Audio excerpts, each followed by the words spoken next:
In today's video, I'm going to teach you how to operate Truth or Dare in Discord. If you want to make your Discord server more interactive, adding a Truth or Dare game is a great way to keep your community entertained. Many Discord servers use a Truth or Dare bot that automatically generates questions and dares, making it easy for everyone to join in without having to think of prompts themselves.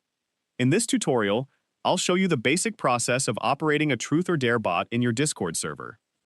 To get started, open Discord and navigate to the server where the Truth or Dare bot has already been added.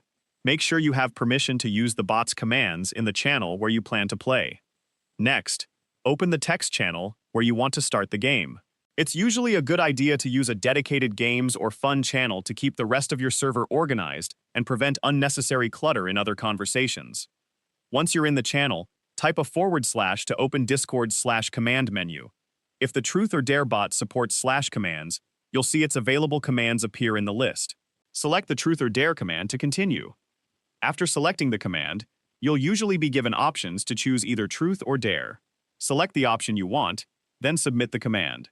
The bot will instantly respond with either a truth question or a dare for the selected player. As the game continues, each participant can take turns using the same command whenever it's their turn. Simply repeat the process by opening the / command menu, choosing Truth or Dare, selecting the desired option, and submitting the command. The bot will continue generating new prompts throughout the game.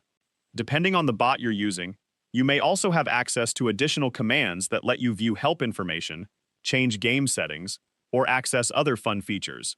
You can usually find these by typing a / and browsing the bot's available commands, or by using its help command if one is provided. If the bot doesn't respond, make sure it has permission to view the channel, send messages, and use / commands. Also confirm that you're using the commands supported by your specific Truth or Dare bot, as different bots may offer slightly different features. That's all there is to it. Operating a Truth or Dare bot on Discord is quick and easy, making it a fun way to keep your friends and community engaged during chats, game nights, or special events. If you found this video helpful, let me know in the comments, give it a like, subscribe to the channel,